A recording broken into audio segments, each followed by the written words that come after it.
comenzamos, si os parece, y como es natural, dando la bienvenida. Jack y Erin están firmemente atravesados por el jet lag y me han pedido que dé la primera palabra, que no puede ser más que de gratitud, en este caso, tanto a Jack como a Erin, que han tomado la iniciativa de manera más intensa en esta edición de nuestro seminario y que, como habéis visto por la correspondencia, han llevado adelante la organización del mismo.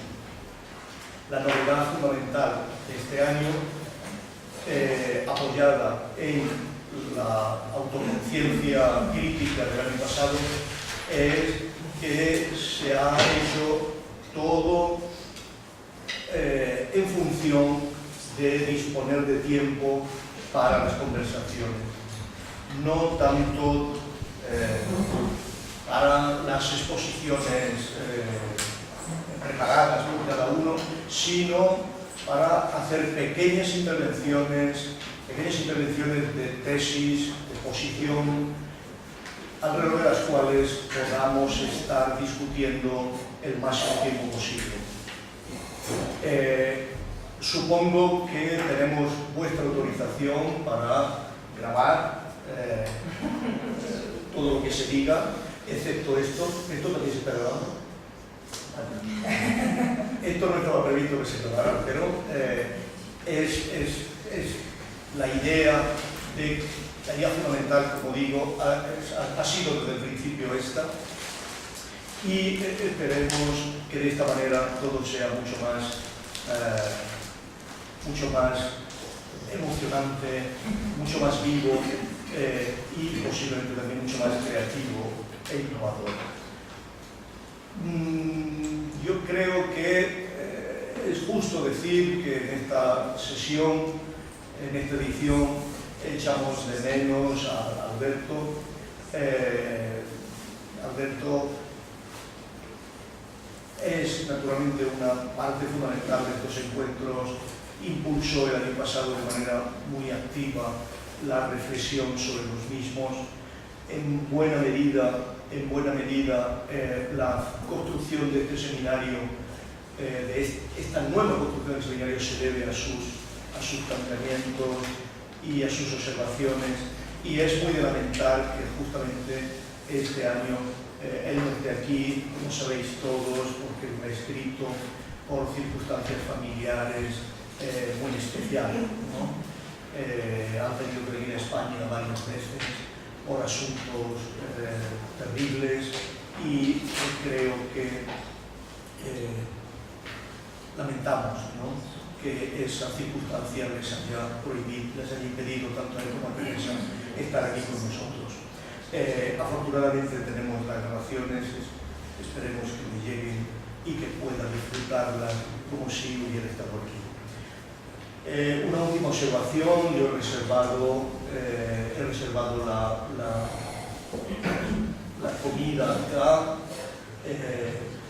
No es el mejor sitio, pero con 2 días no estáis amenazados de pancreatitis, así que podéis permitiroslo sin correr riesgos demasiado terribles.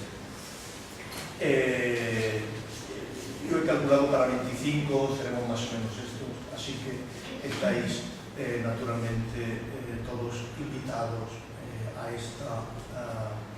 esta comida.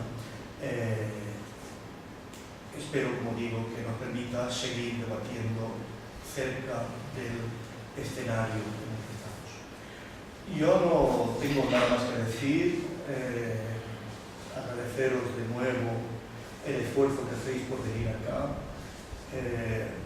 subrayar que para el grupo de trabajo de la Complutense este encuentro es muy estimulante y constituye uno de los elementos más esperanzadores, ¿no?, de configurar un cierto grupo de trabajo con suficiente escala internacional. De nuevo, ya, Eric, muchas gracias por el esfuerzo que habéis hecho en organizar este seminario. Por fin, esperar que todo vaya con un poquito más de fresco que en Cuenca, con un poquito más de fresco que en Madrid hace 2 años, y que estéis, os sintáis cómodos y como no sé si tú tienes que decir algo sobre la Dos cositas, no. Primero, agradecerte a ti, José Luis, que siempre, todos los años, nos recibe así sino con calor, y realmente todos los colegas de la Complutense siempre han participado, han tenido una participación muy fuerte, obviamente, en los encuentros, pero también nos han dado siempre la bienvenida, digamos, a la universidad, ¿no? Y a Madrid. Este año, además de lo que dijo José Luis, que vamos a tener intervenciones breves en vez de ponencias largas, elaboradas, también hemos invitado a 2 conferenciantes especiales, magistrales, Antonio Valdecanto, de aquí de Madrid, y Diego Tatián, de Córdoba, Argentina. Entonces estamos muy felices, muy contentos de tenerlos con nosotros este año. Así que bienvenidos. Y espero que lo disfruten y que participen así en todas las discusiones y los debates. Y no, hay gente todavía llegando del aeropuerto de otras ciudades en España, así que no quiero decir mucho ahora. Lo que sí quiero decir es que hay gente acá que ha venido todos los años, hay gente que ha venido 2 o 3 veces y hay gente nueva. Así que por favor, entonces, preséntense y los que sí están acá por primera vez sepan que, bueno, primero que están bienvenidos, estamos muy contentos de tenerlos acá, y también que ustedes no son los únicos nuevos y hay otros también. Así que espero que esa introducción de gente nueva, ¿no? Quiere decir que las discusiones y los debates tengan, por un lado, consistencia, ¿no? Con los otros años, pero que también podamos debatir cosas nuevas y cosas que no hayamos podido considerar en otros años. Así que bienvenidos y gracias. Pues yo también me sumo al agradecimiento y siguiendo con las cuestiones formales, aquí os advertimos que además de las ponencias magistrales de los colegas Diego y Antonio, se hará una presentación de libros, o sea, va a ser uno de los elementos de novedad, y serán como 5 libros, me parece que se van a presentar, o 6 o 7, bueno, una cantidad casi verosímil de libros nuevos que han aparecido o que están a punto de aparecer, y esas serán pequeñas conversaciones. Habrá en algunos casos objetos físicos y en otros casos meramente conceptos de objetos, y otras veces ni eso. Conceptos efectivos. Sí. Siempre es y os invitamos a participar allí también, a hacer preguntas hasta cuando los conceptos sean completamente ausentes, estén ausentes. Y por último, que ha habido unos cambios de ultimísima hora, esta mañana o de ayer, de gente que por razones distintas no ha podido venir, y eso se irá indicando cuando convenga y cuando proceda. En 1958-59, María Zambrano escribía estas palabras, os las leo rápidamente y luego 3 cositas al sujeto. La palabra pueblo, dice, esto es en persona y democracia. La palabra pueblo, como la de individuo, democracia y aún de libertad, está amenazada de una especie de disolución. ¿Mas con qué sustituirlas? Si es que no se renuncia o se reniega de lo que ellas significan. Ello proviene de que se siguen usando en el sentido en que se usaban en una estación anterior a la nuestra de hoy, que han quedado superadas por su futuro, por el futuro que en ellas alentaba. Haría falta entonces para sustituirlas otras palabras que fuesen el receptáculo de ese futuro por ellas señalado, a través de ellas abierto. Pero, justamente, el privilegio de algunas de esas palabras es que contienen un futuro aún no actualizado y cuya superación completa nos es todavía imposible vislumbrar. Entonces habrá que dejar que de ellas caiga, como camisa de serpiente, cierto sentido que tuvieron un día para que aparezca al descubierto el sentido a que apuntaban. Y eso se logra con todas las que hemos enumerado, con la aparición de una palabra no inédita, por cierto, pero sí más reciente en esa constelación, de una palabra que ha formado parte de otra constelación, pues las palabras se reúnen y se agrupan en constelaciones como los astros, pero más movibles que ellos, se separan y entran en relación con otras las que estuvieran separadas. Y como las constelaciones celestes presiden del tiempo una época o una civilización como los signos del zodíaco, según creencias extendidas en la antigüedad. Es la palabra persona la que hoy viene a integrar la constelación de la palabra democracia o a la inversa. Yo me quiero centrar en el verbo integrar, para decir lo siguiente, que la palabra persona, que viene a integrar la constelación de las palabras democracia, libertad, radical y tal, indica un proyecto de modernización en Zambrano que nos tiene que parecer incompleto y que ella intuye ser incompleto por cuanto lleva a una propuesta que no se puede aceptar, inaceptable, que es la siguiente, que me voy a leer ahora otras palabritas de ella. Dice, si alguna vez realmente desaparecieran las clases sociales, no solo podría suceder en virtud de lo que se hubiese llegado a vivir desde el ser persona del todo, de que esa realidad de la persona hubiese invadido, por así decirlo, todo el área de la realidad humana. De no ser así, fatalmente las clases nacerán y renacerán una y otra vez. Mas en cambio, si el ser persona es lo que verdaderamente cuenta, no sería tan nefasto el que hubiesen diferentes clases, pues por encima de su diversidad y aún en ella sería visible la unidad del ser persona, de vivir personalmente. Se trata, pues, de que la sociedad sea adecuada a la persona humana, su espacio adecuado y no su lugar de tortura.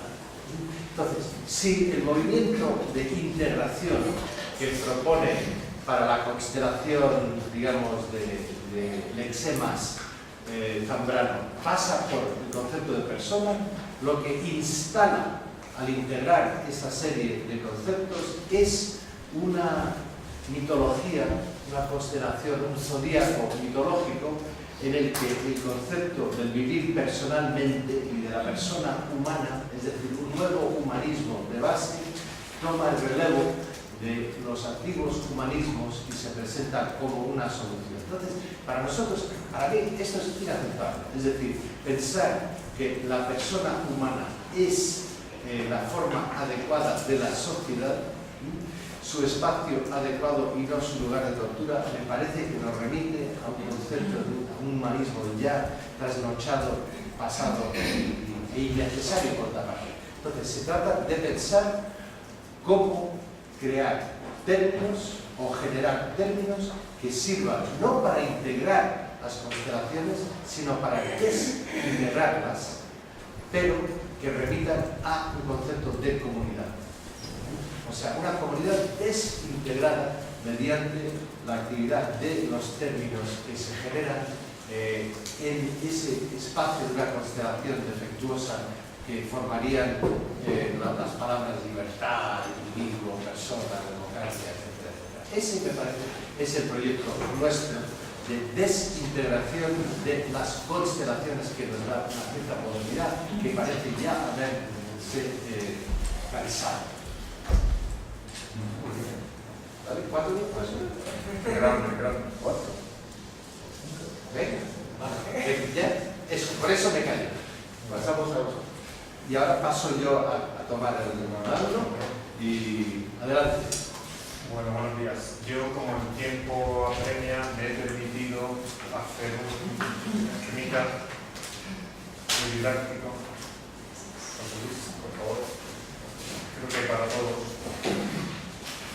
Realmente lo vais a ver más que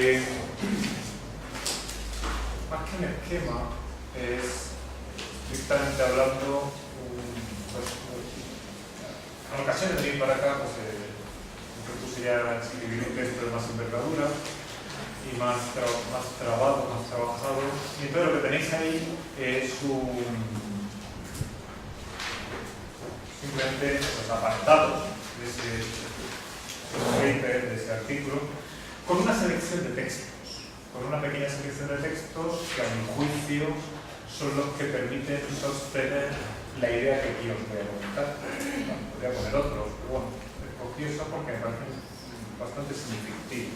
No sé si para todos.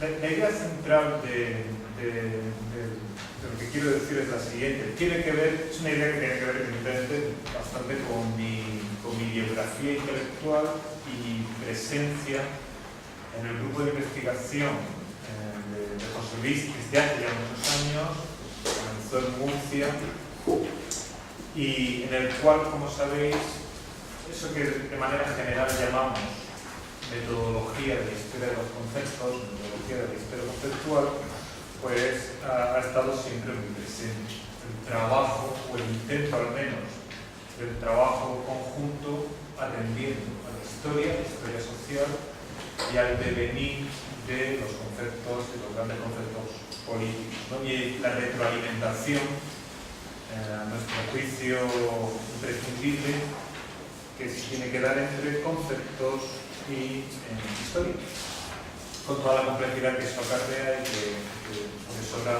ser.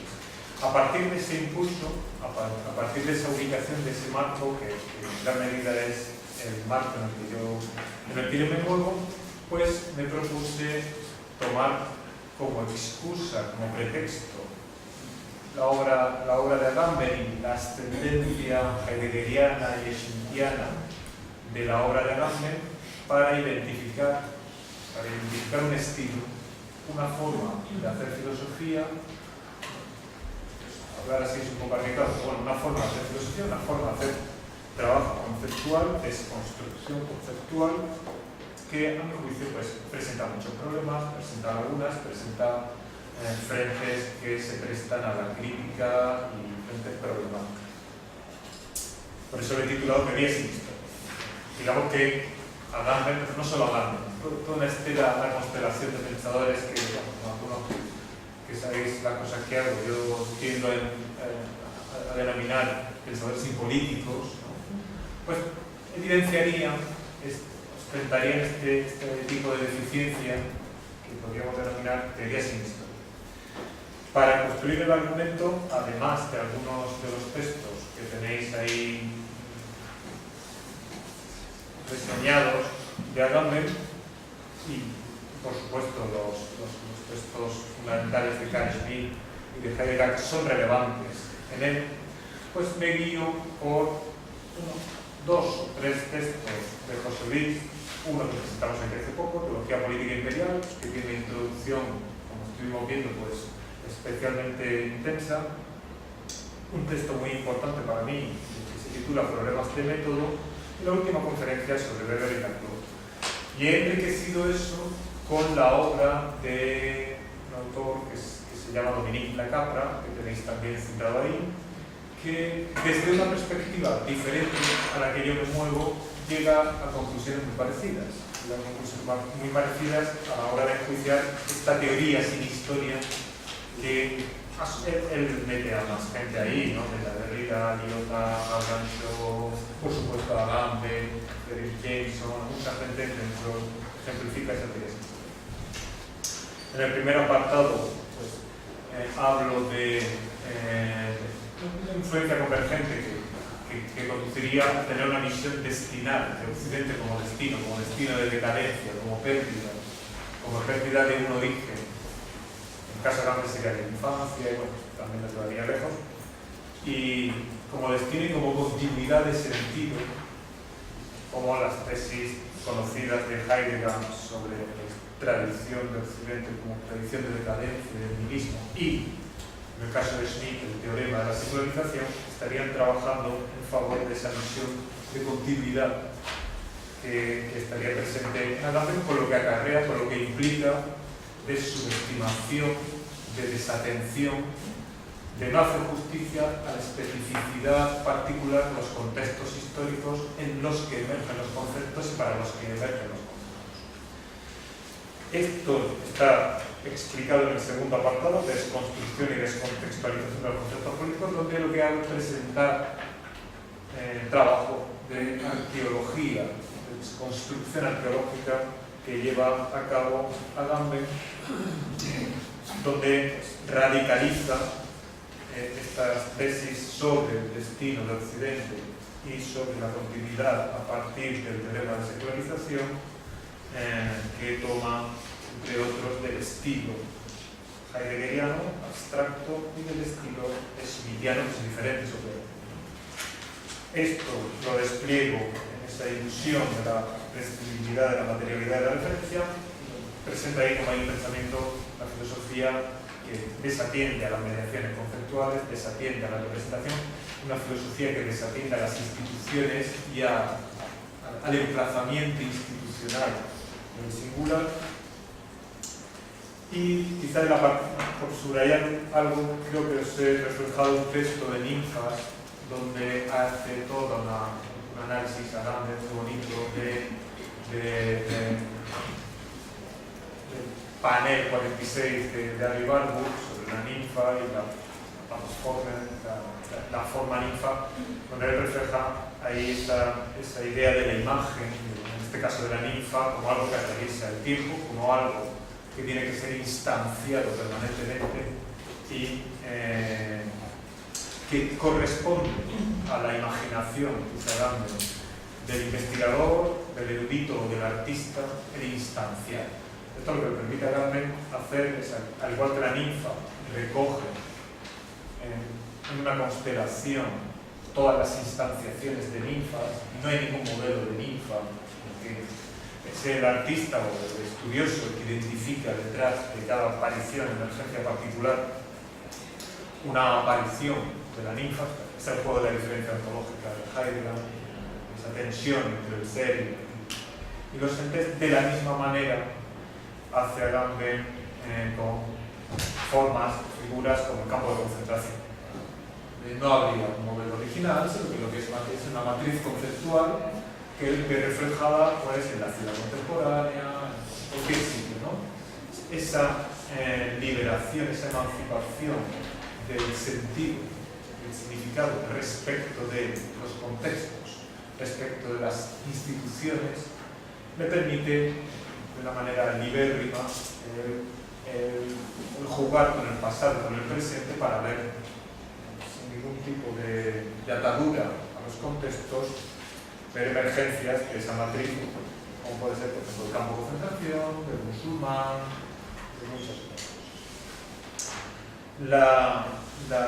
El cierre del argumento lo ofrezco en el apartado 3, escribir la historia, elaborar el trauma, atendiendo a esta obra de Dominique Lacapra. El texto, evidentemente, en todo momento estoy haciendo referencias a los textos que os he mencionado, a los textos de José Luis, a los textos de Lacapra y demás. La singularidad, la originalidad del argumento de Lacapra, de Dominique Lacapra, es poner en valor epistemológico, ético y político el psicoanálisis. Él usa el psicoanálisis en su valencia histórico-conceptual, más que en su valencia terapéutica, que no me interesa tanto. Entonces, el argumento de Lacapra es que detrás de estos estilos de hacer filosofía, que denomino teorías en historia, lo que estaríamos es ante pensamientos, pensadores y filósofos renuentes que rechazan elaborar el trauma, y se limitan a esa compulsión de muerte de repetir. Esto estaría presente en Agamben, estaría presente en Derrida.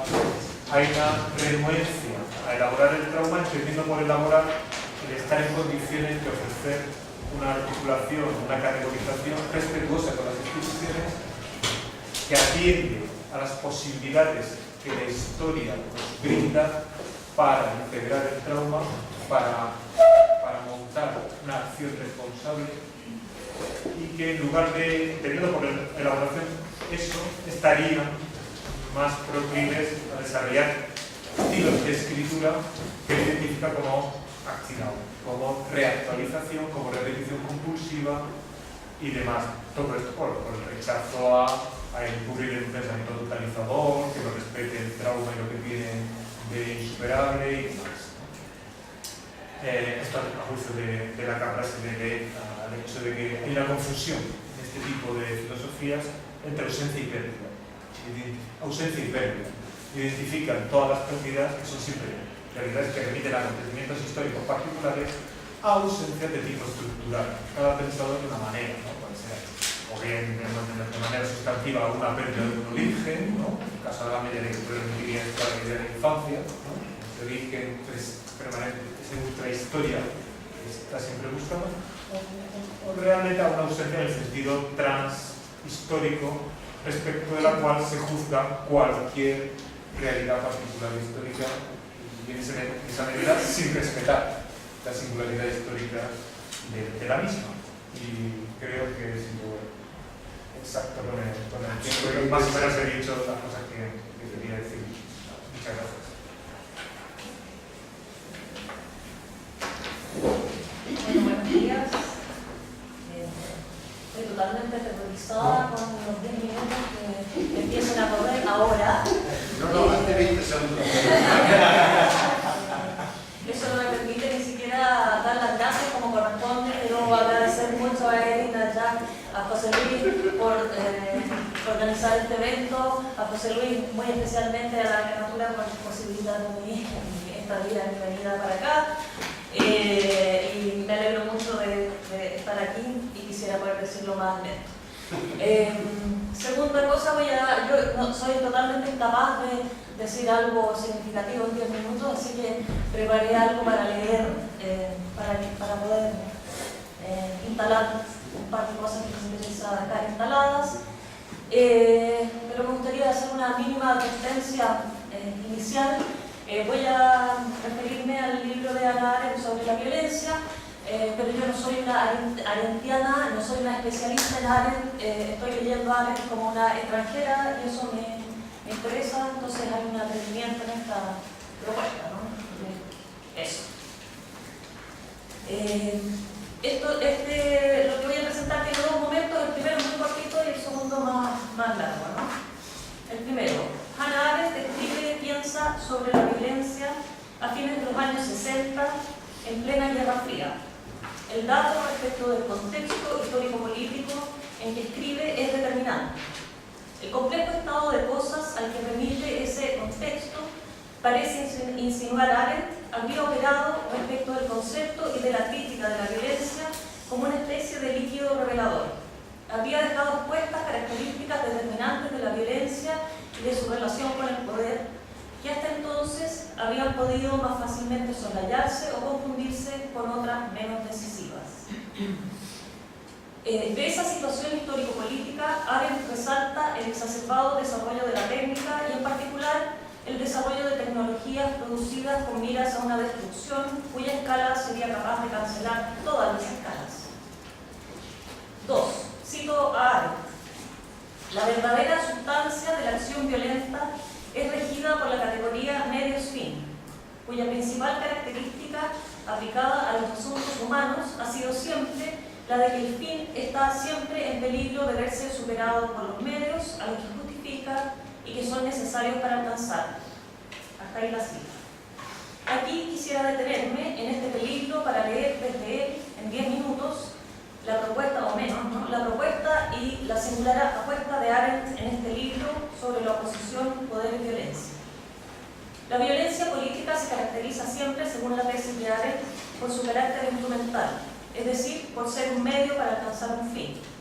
Claramente no se trata aquí solo de medios y fines, se trata ante todo de la relación entre medios y fines, del orden de la jerarquía que mantiene articulada de un determinado modo esa relación. Es constitutivo de la violencia como medio ser un peligro no solo para los fines, sino para la relación medios-fines, para la necesaria subordinación de los medios a los fines. El peligro de que los medios superen a los fines, sostiene Arendt, es y ha sido siempre un efecto irrevocable de toda violencia política. Ese peligro, podríamos decir, es un rasgo fundamental de lo que hay de violento en la violencia. La violencia que se ejerce para alcanzar un fin constituye inevitablemente en su mismo ejercicio también una amenaza para la sobrevivencia del fin que supuestamente persigue. Amenaza también necesariamente la relación de subordinación de los medios a los fines. En el ejercicio político de la violencia, los fines se ven enfrentados al peligro de desaparecer en y bajo la insubordinación de los medios que son necesarios para alcanzar. Peligro este con el que habría debido convivir siempre, parece indicar Arendt, todo orden y ejercicio político. En el contexto de la Guerra Fría, no obstante, dicho peligro se había intensificado hasta el punto de producir lo que tal vez cabría llamar una radical mutación en el orden, la práctica y el concepto de lo político. El peligro de la superación de los fines por los medios había alcanzado entonces niveles que permitirían hablar, me parece, de una hipertrofia de los medios en su relación a los fines. Hipertrofia de los medios que no solo amenaza, sino que hace colapsar el marco de las relaciones entre medios y fines. Hipertrofia que revelaría quizá, y aquí creo estar leyendo Arendt a contrapelo de su propia tesis, que los medios jamás han sido, jamás habrían podido ser simplemente medios, sino siempre también inconscientemente, si se quiere, fines. Hay una referencia a Freud que sería importante, ¿no? En cualquier caso, la Guerra Fría parecería nombrar en el texto de Arendt el momento en que el peligro no solo amenaza el orden de las relaciones políticas medios-fines, sino que se instala como factor disolvente de esas relaciones.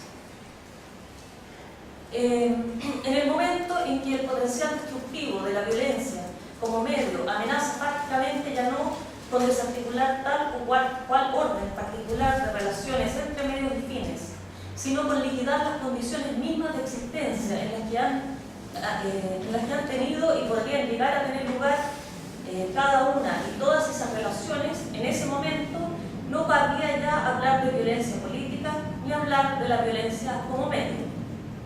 Los medios habrían usurpado entonces el lugar de los fines políticos, y los fines políticos usurpados por la violencia se desplegarían como fin, como liquidación de toda política.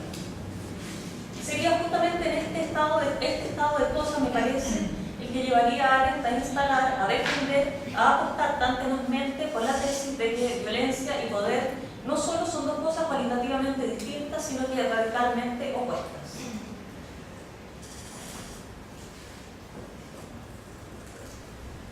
Lo que la Guerra Fría había tornado claramente visible respecto de las relaciones entre poder y violencia es precisamente esa oposición ignorada sistemáticamente, con algunas importantes excepciones, señala Arendt, por una larga tradición de pensamiento filosófico-político.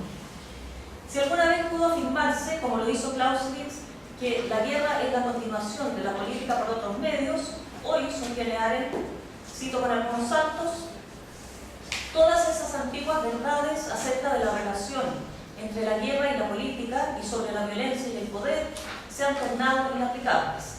La Segunda Guerra Mundial no fue seguida por la paz, sino por una guerra fría y por el establecimiento del complejo militar industrial laboral. Concluir que la guerra es en sí misma, es el sistema social básico dentro del cual chocan o conspiran otros diferentes modos de organización social, parece lo más plausible. La paz es la continuación de la guerra por otros medios. Hasta ahí las citas. Aquí es donde la cosa, me parece, se complica. Aquí es donde la tesis de Arendt respecto de la oposición poder-violencia cobraría, pienso, el carácter de una apuesta política.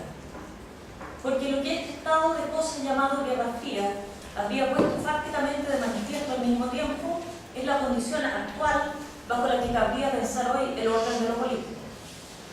En ciertos momentos, Arendt parece estar sugiriendo precisamente que el imperio del puro poder, que jamás es individual sino siempre colectivo, sería lo más parecido al imperio de la paz.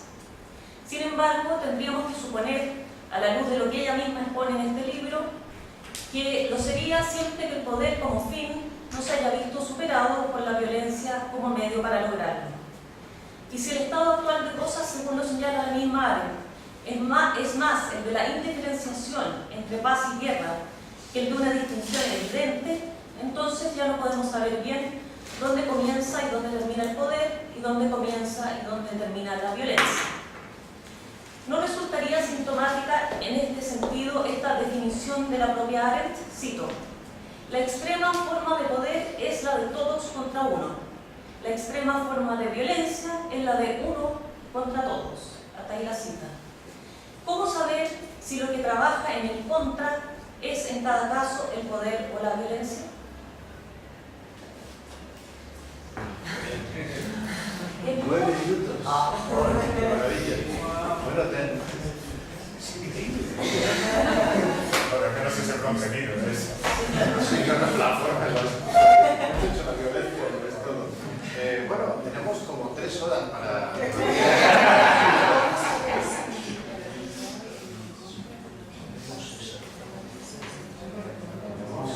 ¿Se pueden hacer preguntas al presentador también?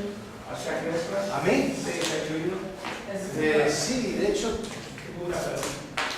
adelante, usted... Bueno, yo llegué tarde, escuché solamente 2 minutos, pero aparentemente fue el 50%, por lo cual me siento...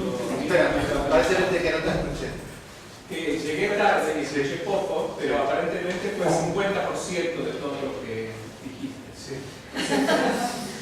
Tengo que decir que estabas haciendo la cita de Zambrano, y a mí me sonaba muy bien, yo estaba de acuerdo con Zambrano, y después se la lista. Entonces, tengo 2 preguntas. En primer lugar, ¿qué diferenciaría esa noción de persona de Zambrano de lo que Derrida llama singularidad? Singularidad absoluta, porque me parece que están diciendo lo mismo. Y la segunda es, si lo que dices, si tu línea de razonamiento, siguiendo tu línea de razonamiento, ¿para qué necesitas la noción de comunidad? ¿Para qué la necesito? ¿Para qué la necesitas en esa línea de razonamiento? Empezamos con los camiones. Sí, fíjate.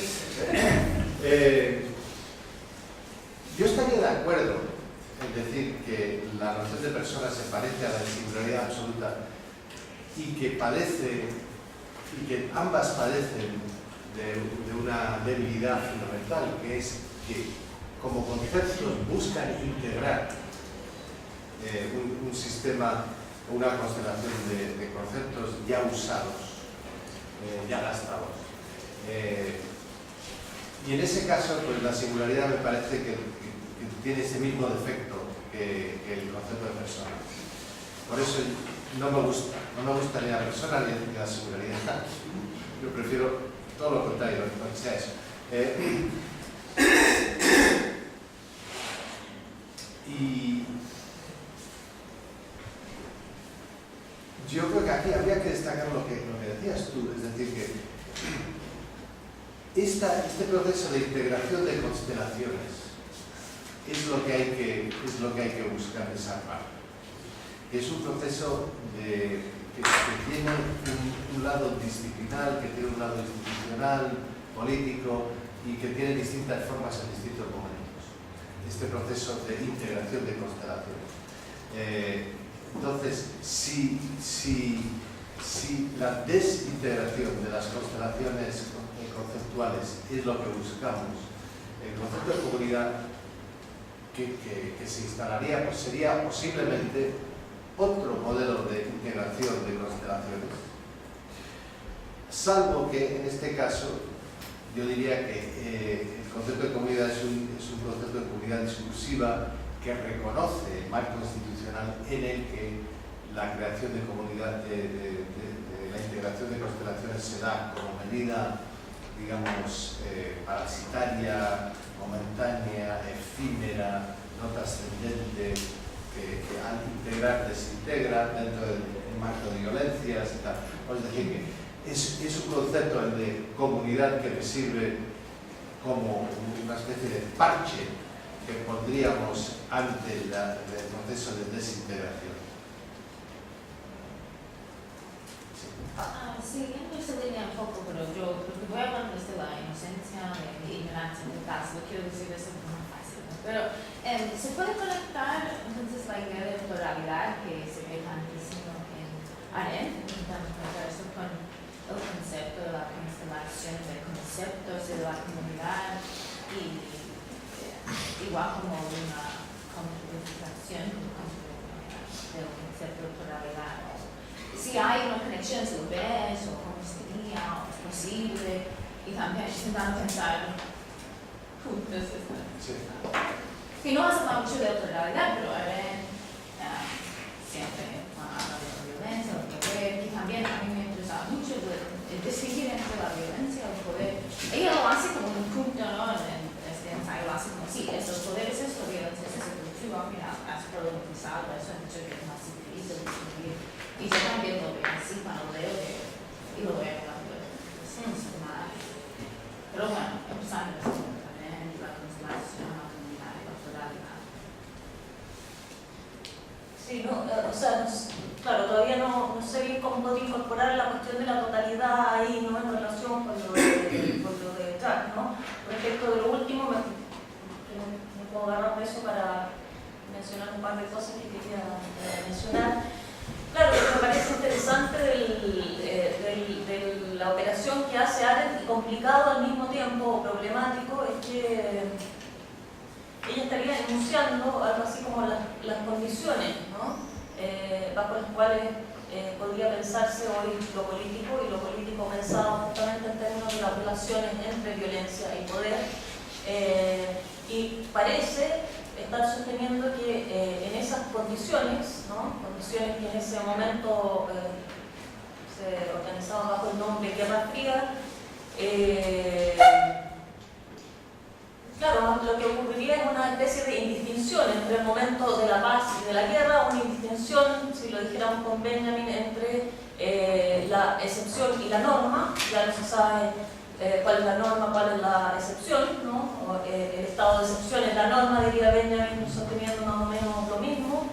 Y sin embargo, ella insiste en esa, por eso digo que es una apuesta también, ¿no? En el título de la ponencia venía muy fuertemente la palabra apuesta, la apuesta de Arendt, porque ella quiere insistir, parece que en esas condiciones es fundamental, no es simplemente una cuestión de análisis teórico, decir que hay una diferencia entre poder y violencia, sino que me parece que estaría sosteniendo que políticamente es absolutamente necesario. Como historiador, dices que el contexto.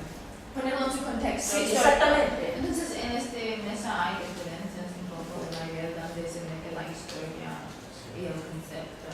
Mucha diferencia. Repítelo. Que es muy diferente. No, algunos dicen un poco que la arqueología, los conceptos se pueden mezclar, ¿no? Con constelaciones y con funcional. Entonces, un poco librarlo del contexto histórico, pero tú dices que dentro de Arendt específicamente, ¿no? Hay que poner esas relaciones en el contexto. Bueno, es para, realmente es para poder preguntas para que habláis vosotros. Es que hay tantas diferentes categorías y argumentos y teorías de hablar entre ellos. Es un poco complicado.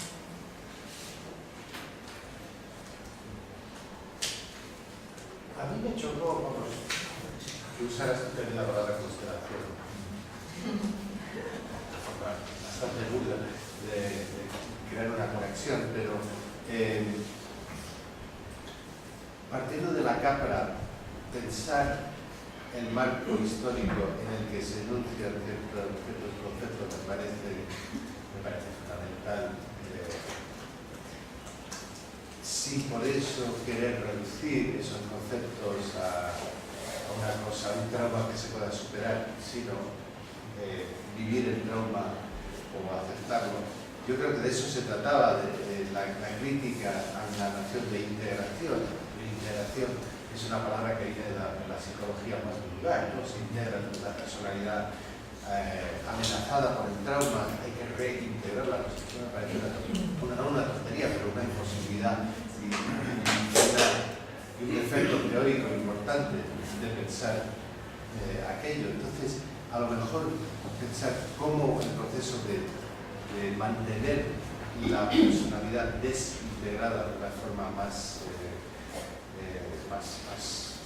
clara sería una forma de pensar la desconstelación dentro de un marco que es violento, pero de una violencia más positiva.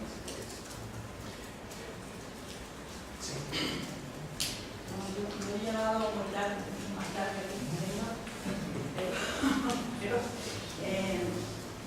yo aquí no sé, habría que ver un poco de qué ámbito de conocimiento procede cada uno, porque es evidente que proyectamos bastante nuestra mirada sobre las cosas según el ángulo desde que las observemos. Entonces, la primera palabra que he oído cuando he entrado en esta sala ha sido comunidad. Comunidad. Y Comunidad 1. también me parece que es un tema muy importante de la comunidad, porque la palabra comunidad contiene dos cosas importantísimas para cualquier decisión humana en cuanto a acción colectiva. Cuando yo procedo del Departamento de Filosofía del Derecho Humano y Política de nuestra facultad, y por eso ese es el enfoque. Pero esa palabra contiene dos cosas, dos términos, común y unidad.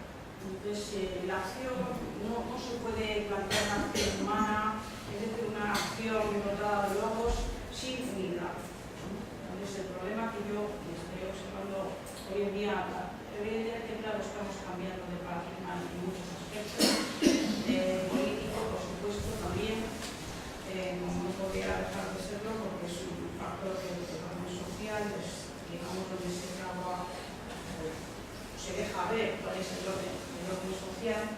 Estamos en una época donde hay muchísimos cambios de paradigma. Es evidente que el paradigma político pues, también está claro, ya conocíamos.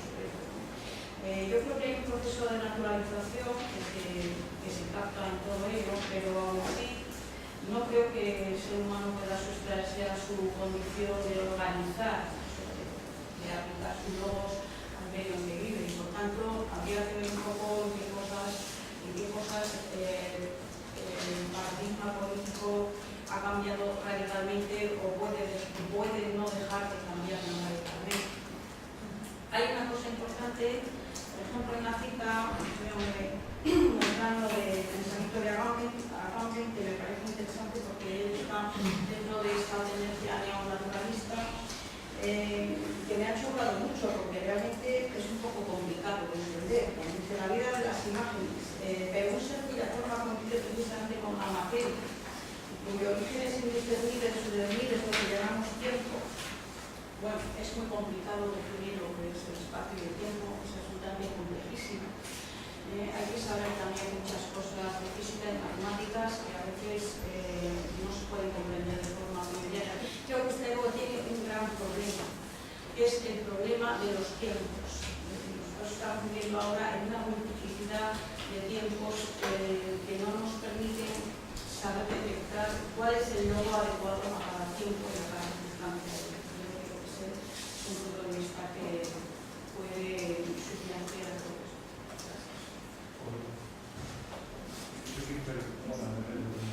Digo una precisión por vincular, como habéis apelado a la vinculación que pueda haber casual, 30 segundos. Tomando lo que el primer amigo decía a propósito de persona, singularidad, comunidad, vinculándolo con lo que yo he comentado y la compañera, y lo que ahora dices tú. Si a mí me hubiesen preguntado persona, singularidad, por vincularlo con lo que he hecho, y os he dicho que, bueno, que de entrada los conceptos también son normas de acción. Los conceptos son normas de acción en la medida en que su significado, su sentido tiene que ver con el enraizamiento en un contexto, en las instituciones y su capacidad de ser factores, no sabemos cómo ser, de ser índices del contexto y de ser factores también, ¿no? Claro, persona, singularidad, comunidad son conceptos que, para interpretarlos, esa revisión a los contextos es decisiva para poder decir si son similares, si no lo son, es lo que yo hubiese dicho. Y eso se relaciona con la idea de constelación que aquí ha aparecido, que es una idea de constelación que viene de Benjamin, que toma Agamben y que lo que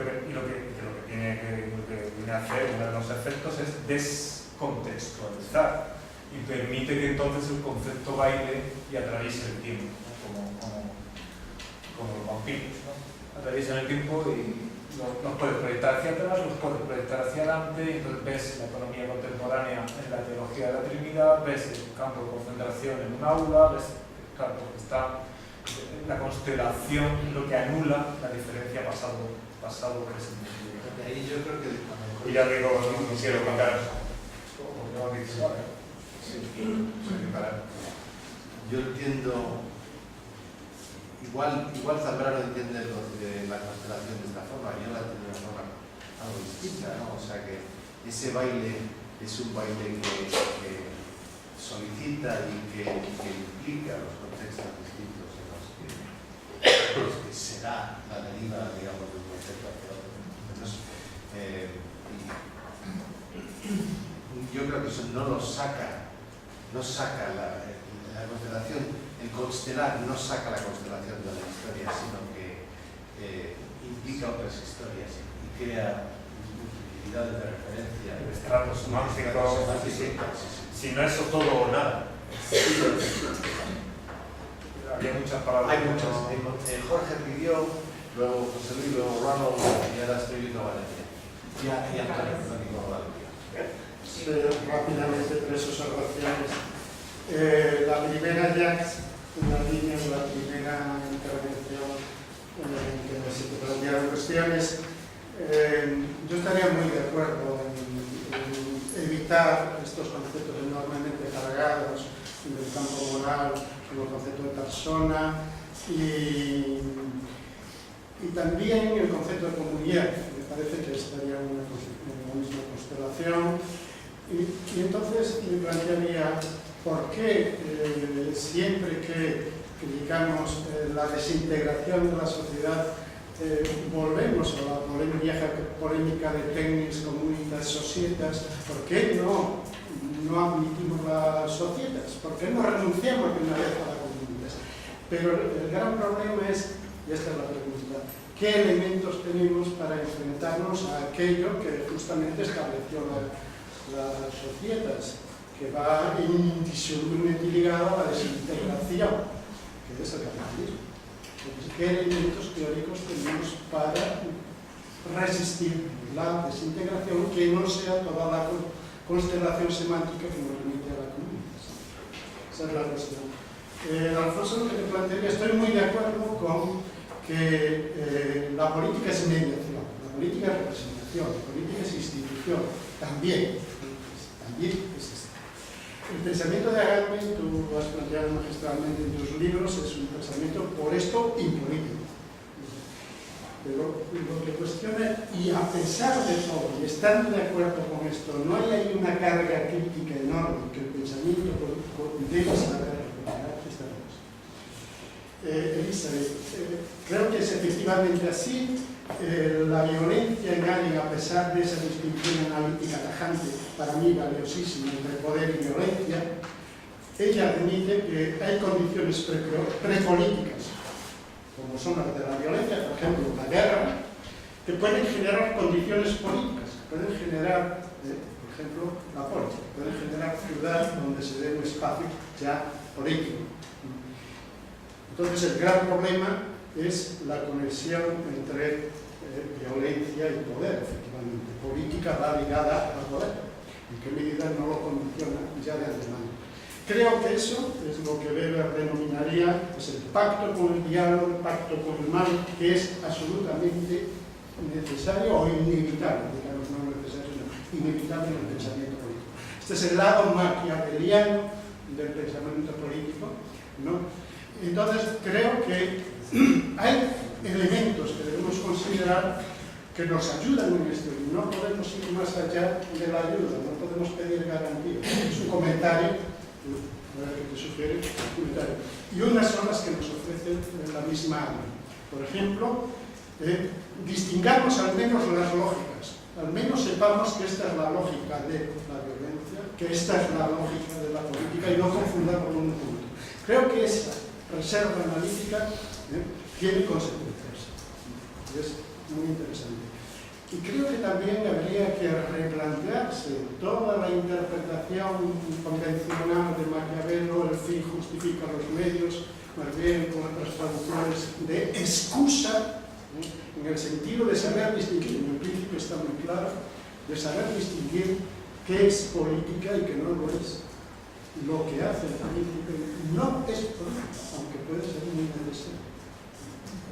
No sé. Vamos en el orden de, si os parece bien, para encadenar la pregunta de la compañera y la tuya, que creo que va por el mismo camino. Me preguntaba si en el contexto de la reinstalación del concepto de comunidad, que como yo decía, es un concepto para mí, es un parche, no es un concepto que tenga un valor decisivo, es una especie de ayuda semántica en un momento complicado, que además reconoce eso, es decir, que puede abrir hacia el concepto de sociedad. Pero de una forma más importante para mí, ¿qué dispositivos nos da este tipo de pensamiento para criticar lo que tú llamabas la desintegración propia del movimiento capitalista? Y yo diría que hay que tener cuidado, porque a mí no me parece que esa caracterización del movimiento capitalista sea adecuada. Yo creo que es casi lo contrario. El capitalismo que estamos viviendo produce integraciones y que lo que hay que buscar es modalidades de desintegración que sirvan para abrir el campo de unidades que produce el capitalismo. Y por eso estaría en desacuerdo con el principio de que la acción no se emprende sin unidad y sin una imposición del logos. Eso me parece el horizonte del capitalismo que vivimos ahora mismo, y que hay que pensar críticas precisamente a la lógica, al logos, la organización lógica en la cual se plantea esa problemática. Y allí la desconstelación, la desintegración y la primacía del des como actividad del Un momentito, le voy a contar un minuto. Hay muchas palabras pedidas y yo no quiero interrumpir esto, pero sí que le voy a pedir al final que me dé bueno, una observación. No, muy al final, prefiero muy al final. Están saliendo cosas muy interesantes, pero creo que ahí sí que tengo que decirle luego. Sí, claro, cómo no.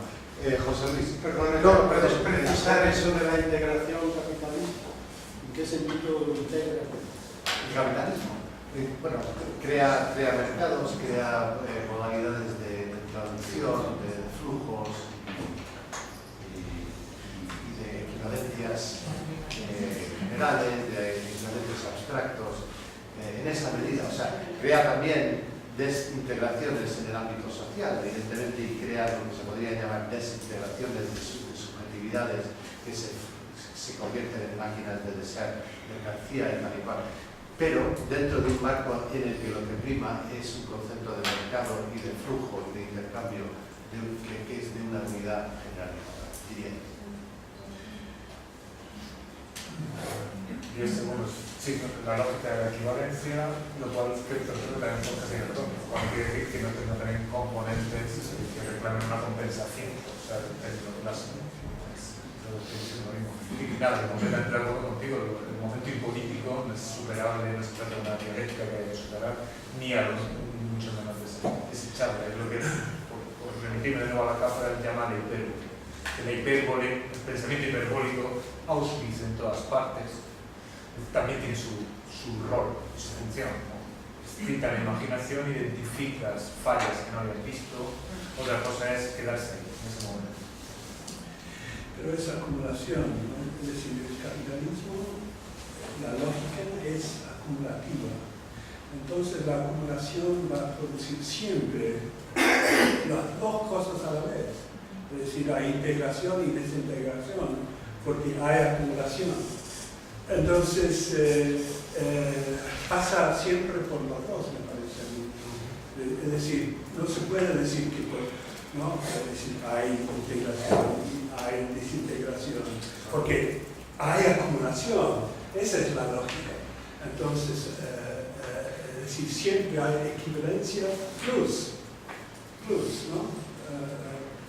Como plusvalía, para así decirlo. No hay solo valor, hay plusvalía. Entonces, hay los dos al mismo tiempo siempre, para mí. Entonces, vamos a volver sobre esto, Elizabeth, y seguimos con la palabra. O sea, esto es para mí, confieso que es un rol que no me gusta, el de ser el superego formal. Bueno, sí me gusta. Creo que sí se puede entender la ilusión, ¿no? Sí, se puede entender la luz.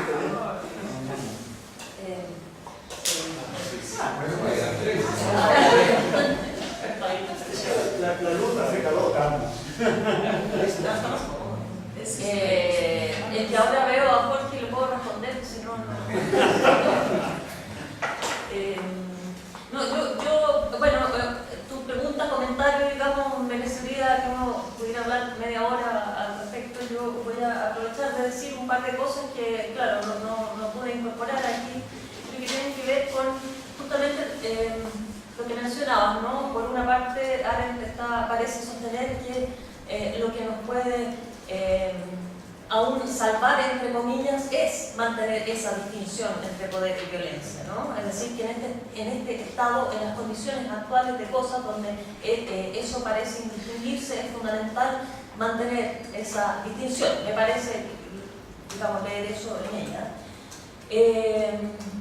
Claro, lo que yo trataba de poner es que aún siendo así es absolutamente complejo seguir manteniendo eso, justamente por las razones que ella misma da y ella misma pone en ese libro, ¿no? Justamente porque las condiciones actuales han hecho prácticamente indiferenciables esos dos momentos, ¿no?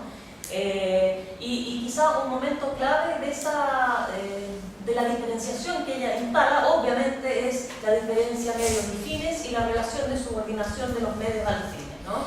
Y me parece, insisto, yo no soy una arendtiana, entonces estoy hablando de cómo pienso eso que leo ahí, ¿no? Claro, me parece que esa distinción y esa relación sigue siendo para ella fundamental a la hora de mantener la diferencia entre política y violencia, pero lo que abre el problema, digamos, que yo quería instalar es si efectivamente podemos o debemos seguir pensando la política en términos de esa relación medios y fines, si no será justamente necesario salir de esa lógica de los medios y los fines para pensar la política, para pensar la justicia. Y ahí inevitablemente una figura que yo tengo, digamos, una lectura que tengo en el cuerpo instalada es la de Benjamin, ¿no?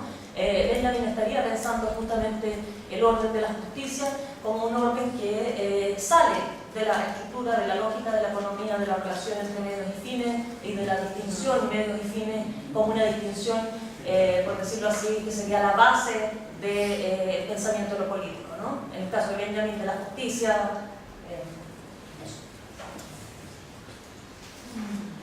Superego. Gracias, siempre pide la paz.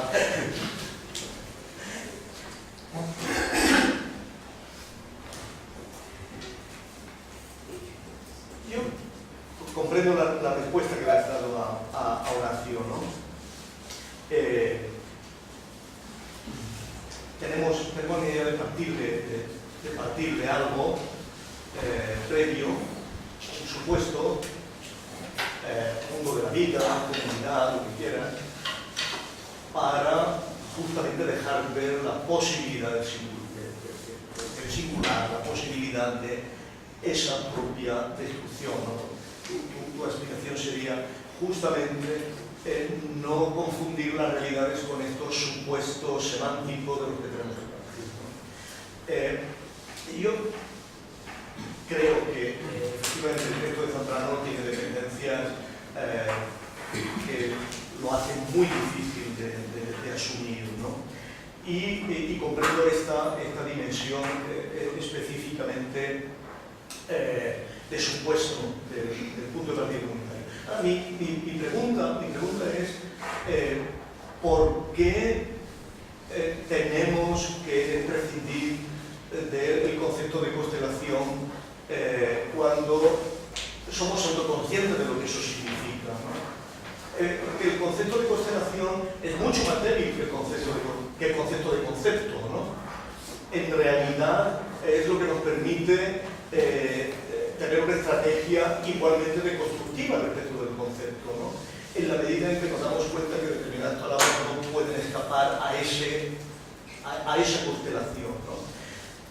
Pero la cuestión fundamental es que la noción de constelación implica la capacidad de orientarse en la imaginación, no más que esto. En la imaginación temporal, frente a la constelación de Orión o de la Osa Mayor o de la Osa Menor, que son formas comunes de la humanidad desde hace milenios para orientarse en el espacio, la constelación de la que estamos hablando aquí no son más que estructuras de imaginación temporal, ¿no? Completamente lábiles, completamente...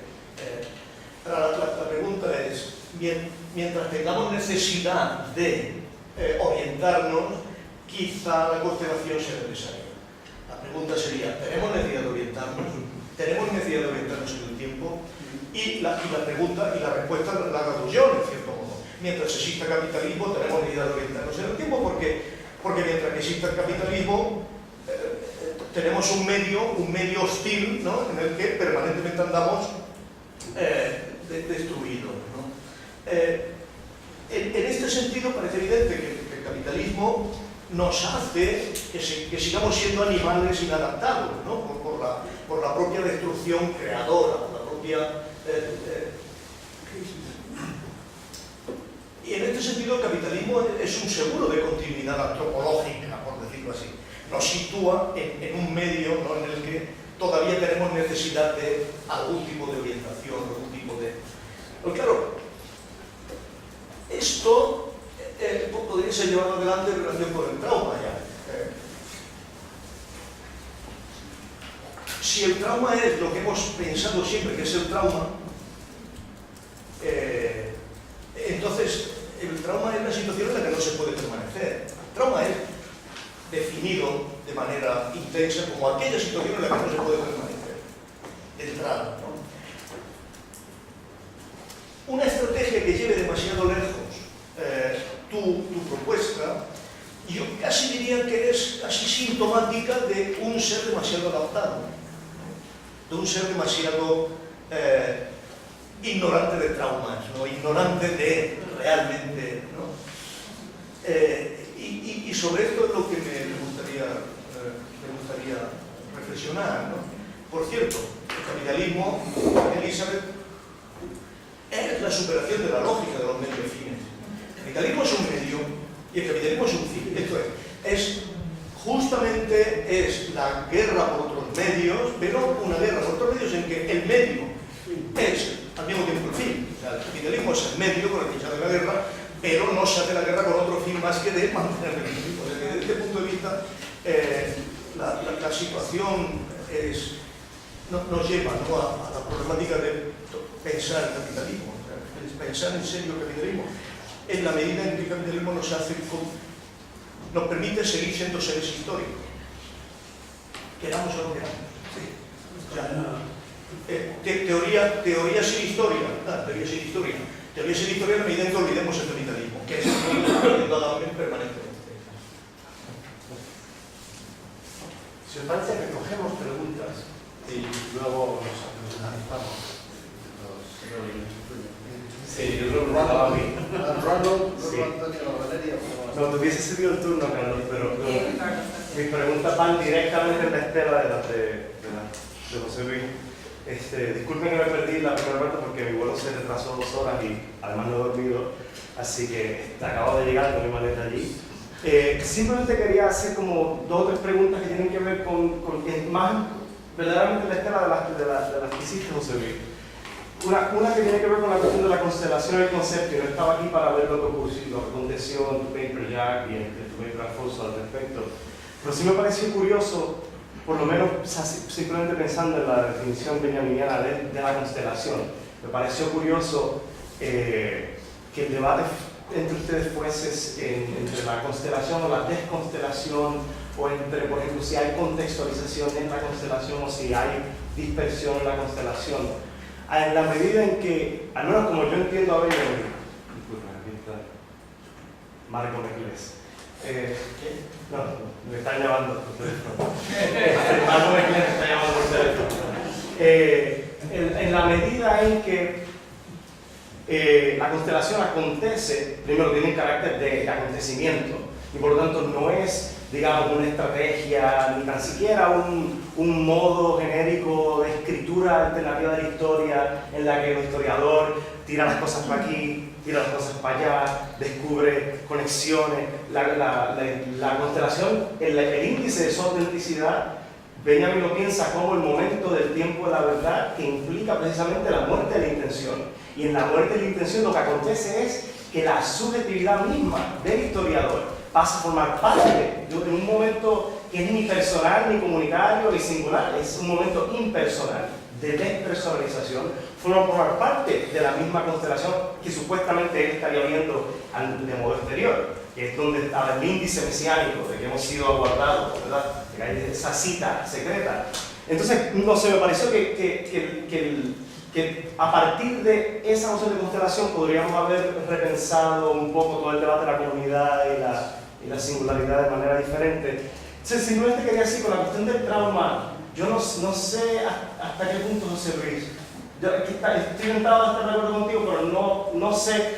Hace poco estuve en una conferencia con Katy Caruz, que fue una de mis maestras, y me hizo pensar lo que dijiste en el hecho de que en parte lo que ella ha sido leída precisamente por la cátedra como una persona que ve el trauma en todas partes.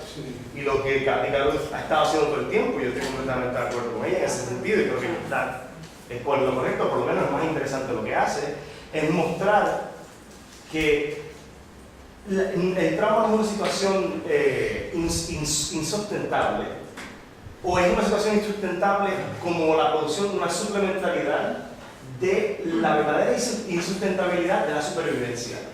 Es decir, hay una cosa básica, es que el que está traumatizado vive y vivió una experiencia en la que pudo haber muerto. Y entonces el juego de la relación entre la vida y la muerte, que obviamente en términos freudianos está atravesada por la relación entre la repetición de compulsión, la compulsión de repetición, o el life drive, el Lebensplan, media precisamente en ese juego infinito de relaciones que asume el traumatizado, pero que no tienen como fin salir del trauma, porque el trauma es la supervivencia. Si no hubiese trauma, no habría supervivencia. Y eso en el último texto de Kathy, que precisamente tiene que ver con Hannah Arendt, el asunto de la verdad en la época moderna, queda muy claro. Entonces simplemente quería como hacer esos dos comentarios. Estoy muy contento de estar aquí con todos ustedes. Bienvenido. Antonio, creo la lista va Antonio, Valeria, Diego, Carlos y luego supongo que ya nadie más. Claro. Pero no llegaremos. Sí, no quiero extenderme demasiado porque habéis planteado mi juicio cuestiones de muy largo alcance que nos podrían llevar muy lejos y mejor a veces lo que sea de retomar algunas. Yo no estoy seguro de que la idea de constelación que habéis manejado, García Alfonso, sea la misma.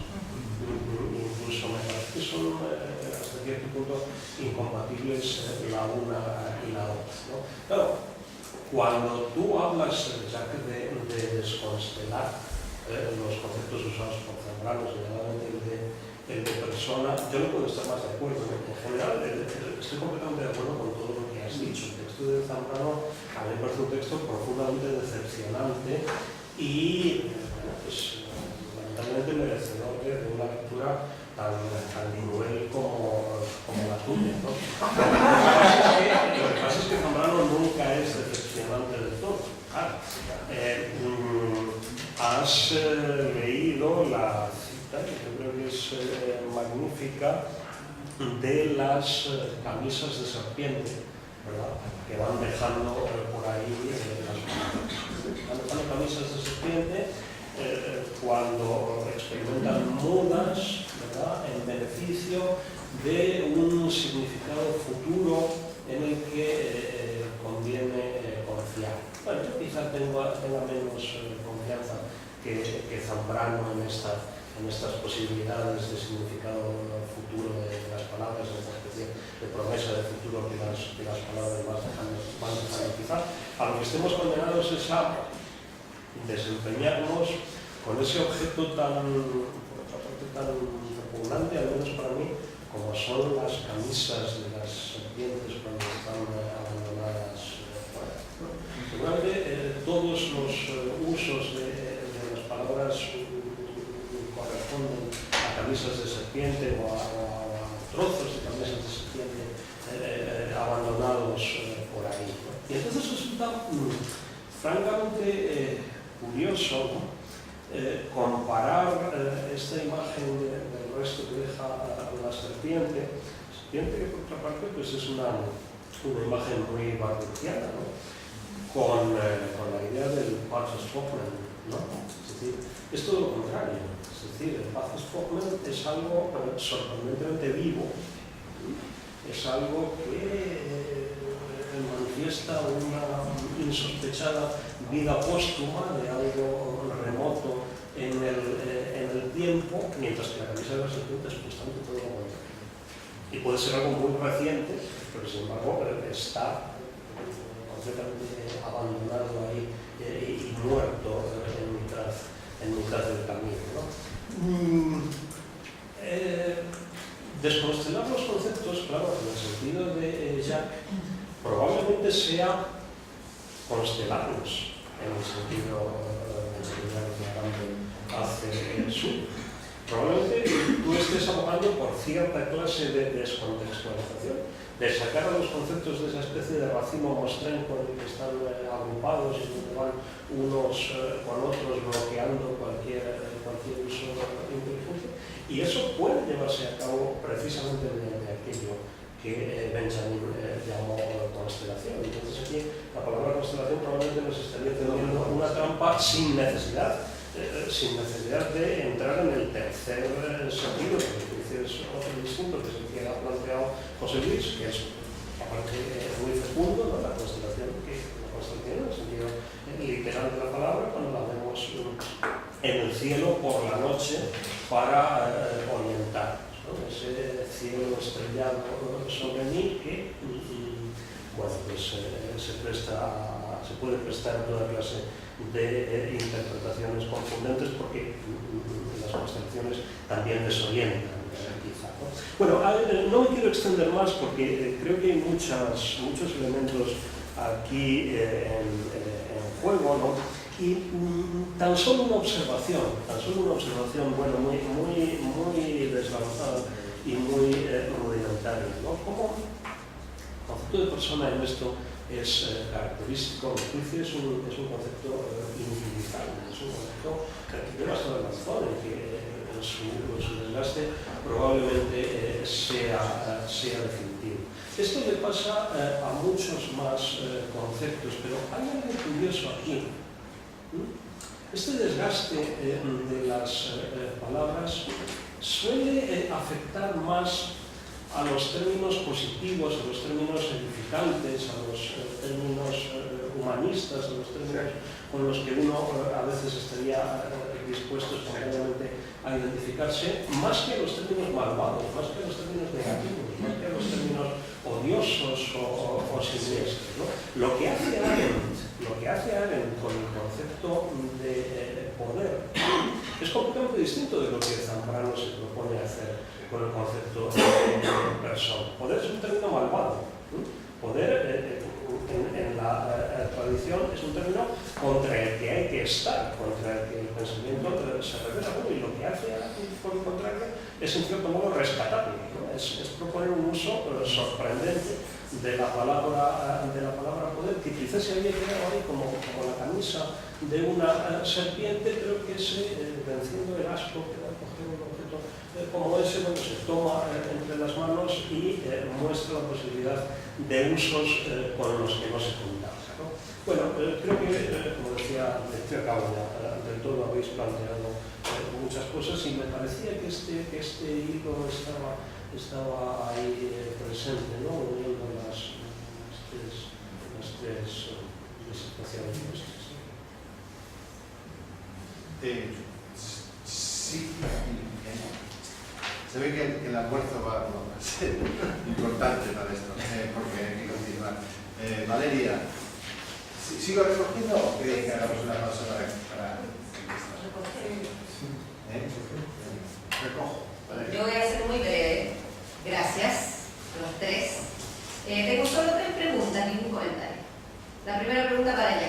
Yo me imagino, porque conozco cómo tú trabajas filosóficamente de un modo muy fino y maravilloso, que Zambrano, escoger este texto de Zambrano para tirarlo a partir como que dicen, ¿no? Tiene que, o sea, digamos, la crítica a Zambrano tiene que venir de una cierta admiración también a Zambrano, ¿o no? Porque ¿por qué escoger este texto de Zambrano para destruir el concepto de persona? Si hay tantos textos sobre el concepto de persona, o sea, yo podría partir como ese, digamos, destruyendo el concepto de persona y diciendo el concepto de persona no me sirve, etc. ¿Por qué Zambrano? Supongo que habrá algo interno de la textualidad zambranista que genera una cierta tensión que haga interesante justamente un ataque a ese concepto y no a otro. Esa primera pregunta. Para el señor Galindo, ¿cuál es su nombre? Alfonso. Yo no entiendo muy bien, si pudiera quizás explicar un poquito más a qué te refieres con una conceptualización respetuosa de las instituciones. ¿A qué te refieres con ese concepto de institución? Porque también habla de un respeto a la historia. Y justamente pareciera que una teoría con historia es una teoría no anti-institucional. O sea que institución e historia parece que son conceptos solidarios, no tensionados. ¿Sí? En principio, a mí me parecen conceptos tensionados, por eso quiero saber si, porque claro, la institución me pareciera que uno está refiriendo a una cierta cristalización de sentido, ¿no? En cambio con la historia pareciera que estamos refiriendo a algo móvil, ¿no? Entonces, bueno, ¿a qué te refieres con esto del respeto de la institución? Y a Eli, me gusta mucho tu texto, me encantaría que no fueran 10 minutos, fueran más para escucharlo entero, pero solamente pregunta lo siguiente: ¿tú ves que en la división, o sea, en la contaminación, digamos, que hay entre el poder y la violencia que tú estás señalando, solo hay para ese análisis, o tú solo estás contando con elementos históricos contextuales, porque te refieres a, en las condiciones actuales, la distinción entre poder y violencia parece que no funciona? O si también hay elementos estructurales. Porque a mí me parece interesante, por ejemplo, encontrar dentro de la misma concepción de poder identitario una suerte de contaminación por la violencia. Y lo digo especialmente porque lo que decías tú, que quiero pensar una política que no sea medio fin, yo creo que hay también. O sea, yo creo que el poder en Arendt no es el ámbito de los medios fines, la violencia sí, igual que en Benjamin. Si dentro quizás del concepto mismo de poder de Arendt, a lo mejor no podemos encontrar algo que permita también esa contradicción. Gracias. Diego y Carlos. Muchas gracias. Una pregunta muy simple en relación al concepto de persona, porque mientras formulaba tu intervención yo pensaba en una constelación de textos que tiene que ver con precisamente lo contrario de la persona, ¿no? Por lo impersonal y la relevancia o no de este concepto para la democracia, ¿no? Porque yo no sé cuándo es esa cita de Zambrano, pero es un texto de Simone Weil, que es justamente la persona y lo sagrado, donde al concepto de persona se le puede contraponer otro, ¿no? El de sagrado uno, que es el de Simone Weil, el propio de comunidad, ¿no? Lo común es lo impersonal o lo impropio. También Agustín García Calvo, ¿no? Me parece que referido a los artistas, al arte, la idea de artista, la deconstrucción de la idea de persona, referida al arte y al culto a la personalidad que se hace en el arte, en el artista, en el dandy, en el provocador. Bueno, y en general, digamos, estos textos, digamos, si hay una dimensión, una vida impersonal en la democracia, y también en el último Lyotard, ¿no? Lo inhumano, la idea de que hay algo en la vida colectiva que es impropio, impersonal, inhumano, sagrado, y que nunca, o pocas veces la reflexión democrática, la reflexión institucional y la reflexión sobre los derechos humanos ha incorporado esto, y si no, es necesario plantear un conflicto de las inhumanidades.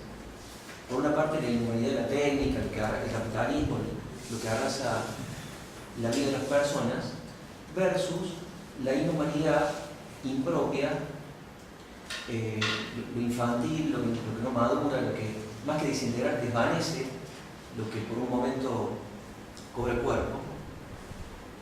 Y también, no sé, un poco más lejano, pero tal vez la idea de Alberto Moreira de el no sujeto, ¿no?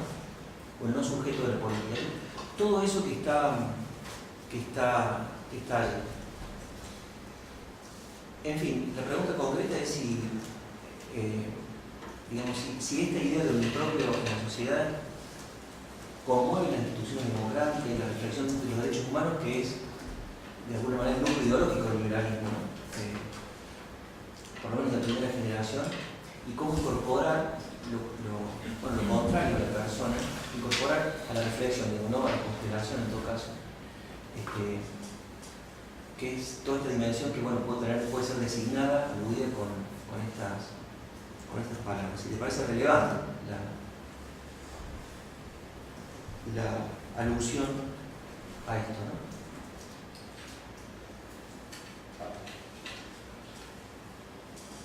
Sí, bueno, simplemente cuando el paper de Alfonso tenía solo una curiosidad, así podías decir más acerca de la otra figura que falta allí aparte de Heidegger y Schmitt, que ya casi todos han mencionado, que es Benjamin, ¿no? Porque pareciera que Agamben usa Benjamin para tratar de introducir de alguna manera el concepto de historia en su trabajo, pero luego el Benjamin de Agamben tiene ciertas particularidades, ¿no? Y a veces ciertas lecturas podrían decir que le sale el tiro por la culata, en el sentido que termina teniendo una salida mística y de ese todo nada que tú mencionas acá, ¿no?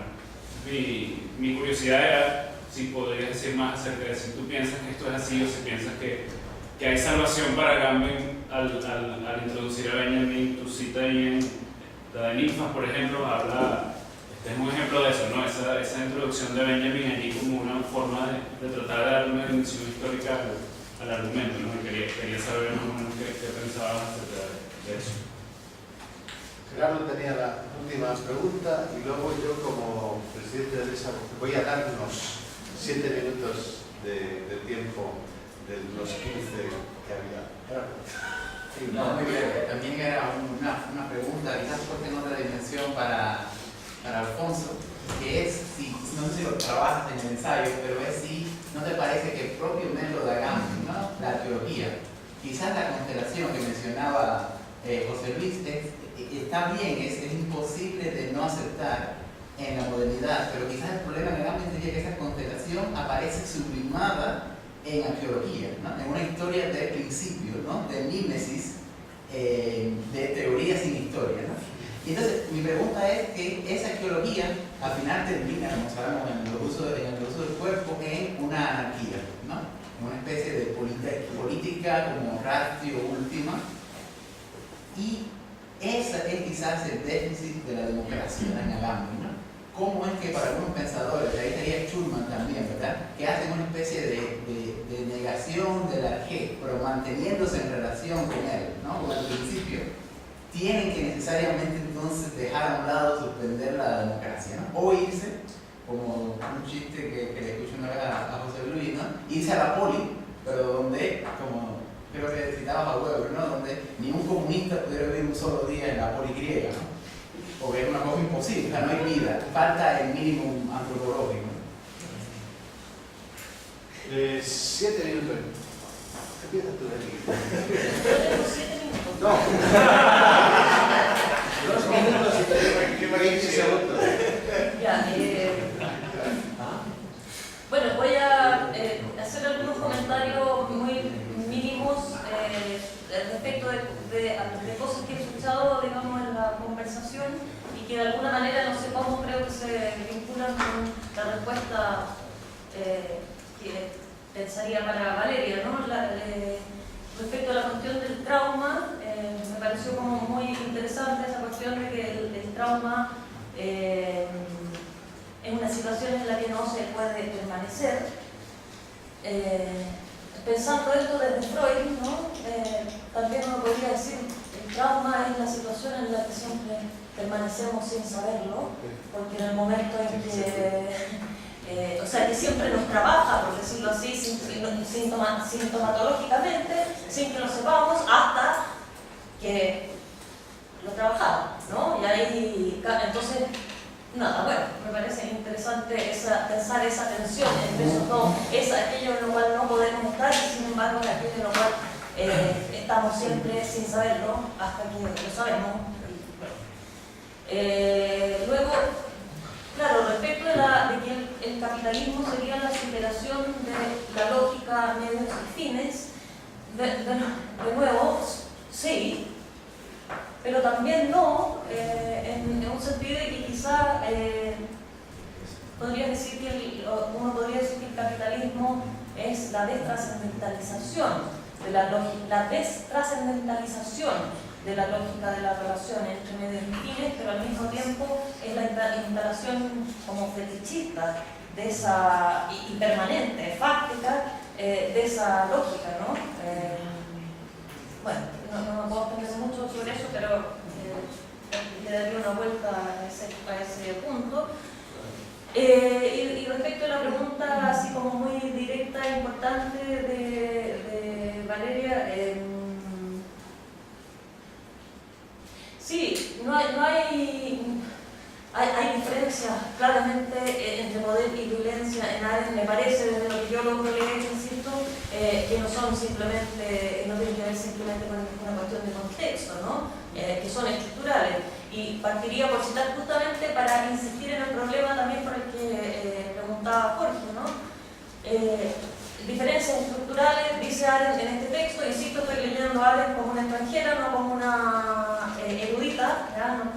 No tengo una batería de conceptos arendtianos detrás que me acompañen, pero dice en este texto, el poder es un medio, un fin en sí mismo, la violencia es siempre un medio, ¿ya? Entonces, cuando tú dices, quisiéramos, o Arendt misma quiere salir de esa lógica de la relación entre medios y fines, en este libro me cuesta ver ese intento de salida de ella, justamente en la medida en que hace afirmaciones como que está defendiendo el poder, ¿no es cierto?, como justamente a lo que no tenemos que renunciar es al poder, en vistas de la violencia que podría instalarse como sustitución, ¿no?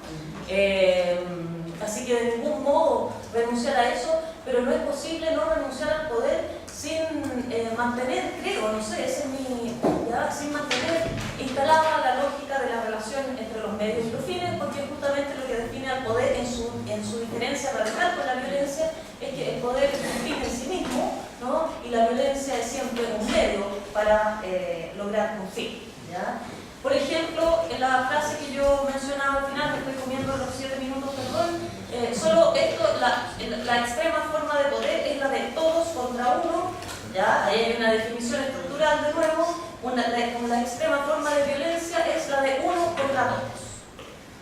Yo leo esa frase, me cuesta ver que ahora estoy tratando de proponer aquí, insisto, en este libro, una salida a esa.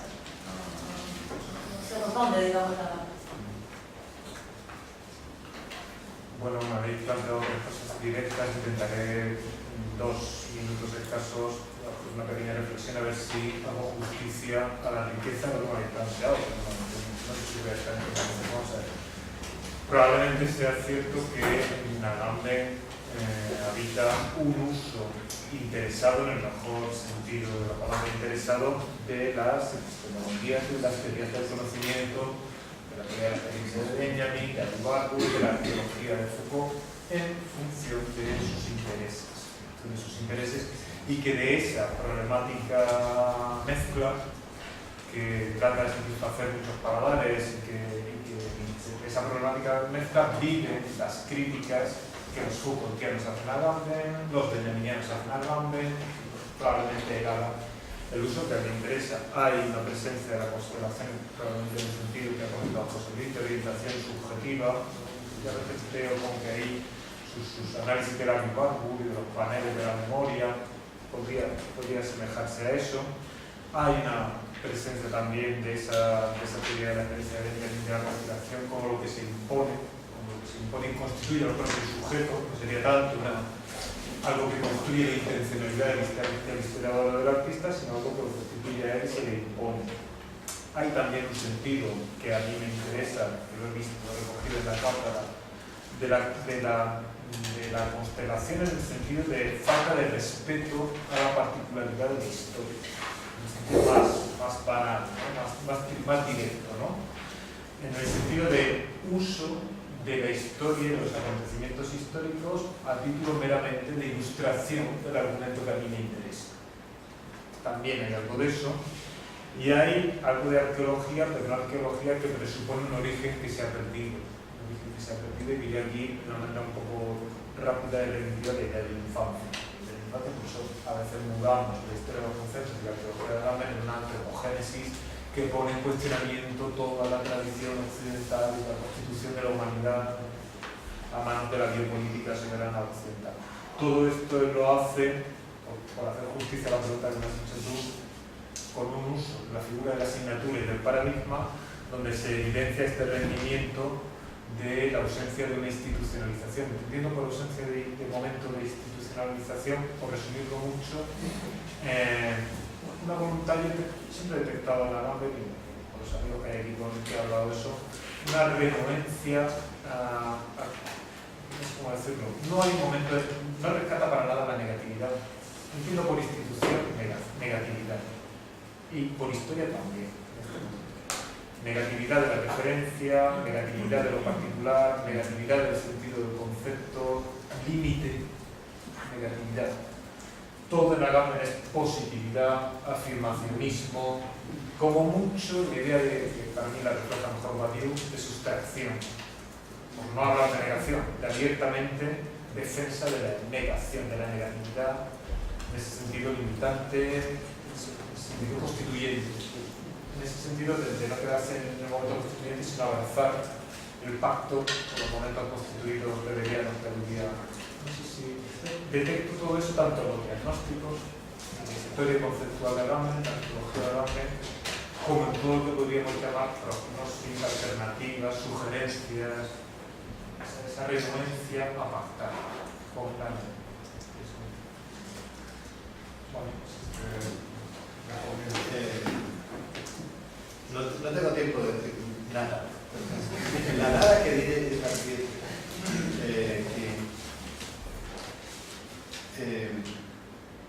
Para mí, el concepto de comunidad es un parche. También el concepto de constelación es un parche. Y quizás en el mismo sentido. Y que estoy de acuerdo que aquí están en juego varios conceptos de constelación. El que yo busco es uno que remite más a una voluntad de poder. Es decir, que no es precisamente el benjaminiano, que no tiene la cualidad de acontecimiento, tiene la cualidad del producto, de mercancía. Y que por ahí va un poquitín a la cuestión que indicaba John, o sea, la producción de desintegración y de integración simultánea en el capitalismo es una cuestión que parece pasar por una disolución de la capacidad de producción, por ejemplo, de conceptos, pero que en realidad eso no me parece satisfactorio tampoco. O sea, que hay que pensar la posibilidad de producir contraconceptos, entre ellos el contraconcepto de la deconstitución de la constelación, como un momento en el que se hace batalla. Aquí voy con la pregunta también de Jorge, para batallar contra un capitalismo feroz y unificador, manifestar que lo que produce efectos de unificación es el elemento de hegemonía o de ideología que impone como producto también en su momento el capitalismo, para hacer factible, vivible el trauma de la coproducción, de la integración y la desintegración. Bueno, hacemos una pausa de exactamente 7 minutos.